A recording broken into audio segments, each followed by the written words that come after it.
Aloha, Mr. Mendo, the internet's strongest man, here. Well, another MAGFest, and that means talking about another Hanna-Barbera film with this guy. Hi. I have nothing better to do right now, so he dragged me into this. Yeah, the thing of it is that this was so spur of the minute because I'm so awesome and popular with the ladies, right? That we're going to do this completely unscripted. It's a high wire act that I'm trying to convert this young wishful to here. I wanted to come over to the dark side of reviewing. So yeah, we're talking about Scooby-Doo. It's some kind of an Aladdin ripoff. It's called Arabian Nights. Well, yeah, obviously it's called Arabian Nights. I mean, that's like, okay, I know it's based on the Arabian Nights, so that's technically accurate, alright? But that's just like, how lazy could it possibly be? At least it could have been something like, Scooby-Doo and the, Ghost of the Caliph or something. I mean, I know that wouldn't be a very accurate title, but it would be thematically appropriate, because we've got, like, the Electric Ghost and the Loch Ness Monster and all kinds of crap, I think. I haven't watched Scooby-Doo in a while. Is he a wrestler now? He wrestled at some point. I haven't watched that movie, though, so I don't know what happens in that one. Yeah. Nothing good, probably. So, this is 3 different stories. Let's talk about the first one. Scooby-Doo goes on a trip. Yeah, this isn't really so much a story as a framing device, which I'm going to hold against this film, because ordinarily when there's a framing device in an anthology film, there needs to be at least 3 distinct stories within it. Here we get 2, and the third story is the wraparound story, and I just don't feel that's enough. I mean, there's 1001 Arabian Nights, we get like 2.5. We really get 2, and the third one's just Shaggy telling the stories of. Yes, the most inappropriate little boy ever. Yeah. Just, in the story we have this guy. Yeah. Story. Yes, that is the voice of Mandark you're hearing. And apparently, without his glasses, he's blind, and he now must pick a wife. And let's see who he picks. Well, since you're in like a romantic mood... Zoinks!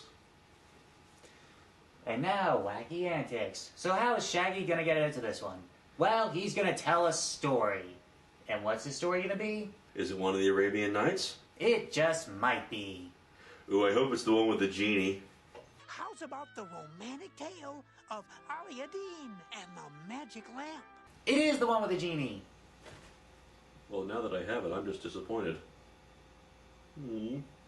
Okay, so basically our story for this one is the story of Aladdin.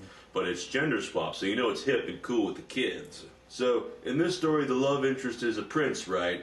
And Aladdin is Aladdin, a super sexy street rat with purple eyes, which means she's basically Elizabeth Taylor. And through a mini flashback, we find out that apparently they were supposed to be married when they were like 5. Until... Yes, son, I know. She was gone. Yes. This is what we call foreshadowing, but it's not done very well because there's no reason for it to be here at this point in the story except to blatantly give away the ending. I mean, I know little kids are going to pick that up, but come on. They tell us that this character, who has mysteriously vanished, who was supposed to be married, and then we're introduced to some other woman named Aladdin. And they both have purple eyes. And of course, Jafar is there too. And the thing of it is, he's supposed to be the bad guy, but as far as royal viziers go, he actually gives pretty good advice. You know your father means well. He only wants you to be happy. But enough about that. He sends her down into the Cave of Wonders, which here looks kind of like a mall food court, and finds the genie, who in this version is played by Yogi, who has Boo Boo as his little genie assistant. I guess he's trying to earn his wings or something. Yeah, what is your first wish, oh mistress, ma'am? Okay, so the problem with having Yogi Bear as the genie, right, is that he keeps trying to get Aladdin to wish for food, and yet we see constantly he creates food with his magic, so why the hell is he so hungry? We see him invent food. Here is him inventing food. I can get you baba ganoush, tabbouleh, or hummus. And not only that, he implies that he actually is aware of all the events that's going around in the movie, despite he's supposedly being asleep for centuries. So he should know he should know that she's not hungry, right? And also, here's the thing. Genies are only supposed to give you like 3 wishes, right? But in the course of this story, he gives Aladdin like 6. He gives her 1 that he doesn't grant, the health of the Sultan. He makes her a princess. Later on, he makes her a princess again. But she was already a princess, so those 2 shouldn't count. And then she gets a royal feast, so like, he still owes her somewhere, and he's already given her like too many.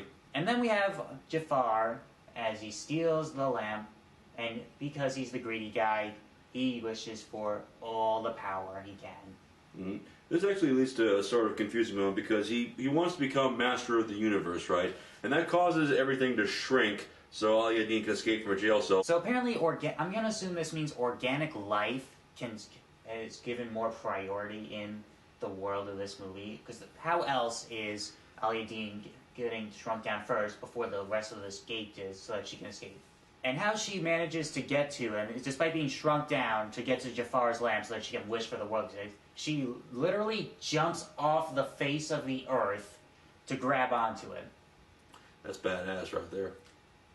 So, she defeats the bad guy. The prince wants to marry her, but he can't because she's not a princess, so she wishes to be a princess in front of the sultan. He's like, nah, that doesn't count. But then it turns out she was a princess all along, so it does count. At this point, she's had at least 6 wishes, I think. Yeah.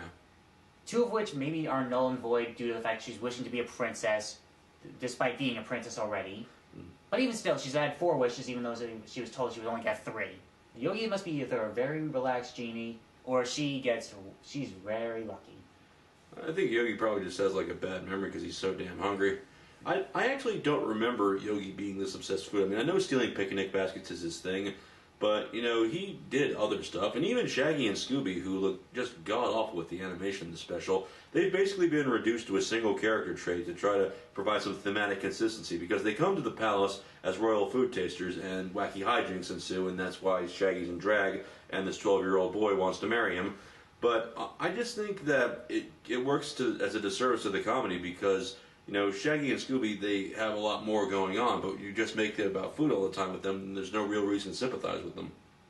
Also, I have to say, even by Hanna-Barbera standards, this story is very dialogue-heavy. I mean, I thought the Jetsons Meet the Flintstones was pretty talky, but they're just constantly repeating themselves.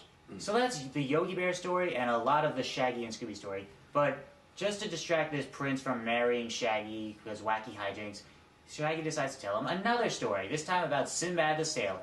And who do we have for Sinbad the Sailor? Magilla Gorilla.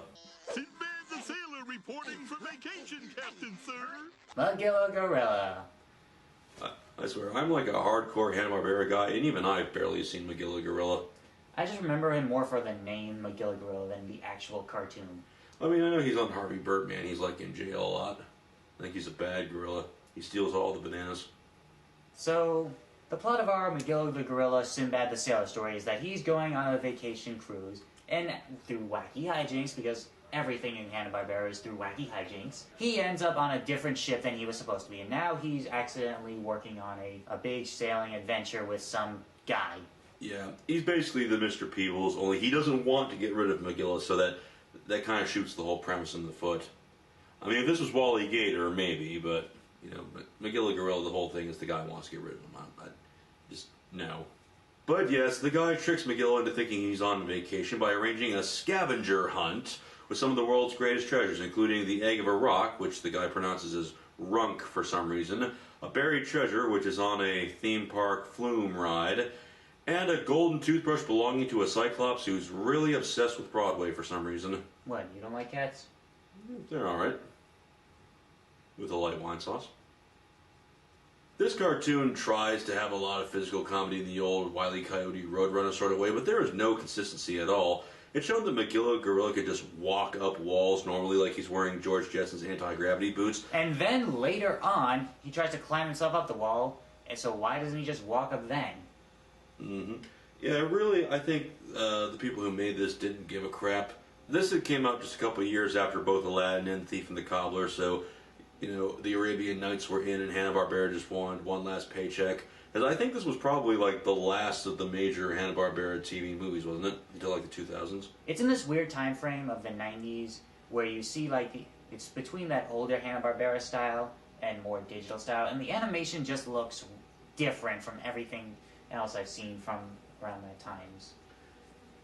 Yeah, on the whole, this is just not very good. I didn't mind it as much. Really, my only issue with it is the animation, just because it's so different. It just felt very insubstantial. I felt that if they could have cut out the wraparound device, they could have had at least 2 very good short cartoons just standing on their own. But put together as a package, it just doesn't flow. It doesn't like have natural rising and falling into one another like the actual Arabian Nights do. Oh, and for whoever cares, they find out that yes, Shaggy's a guy, and no, he can't actually marry him.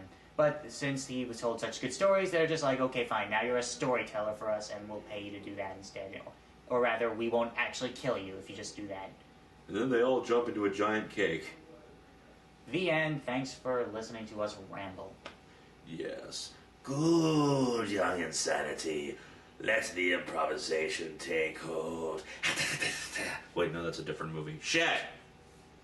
I'm going away, and don't ever come back to me again.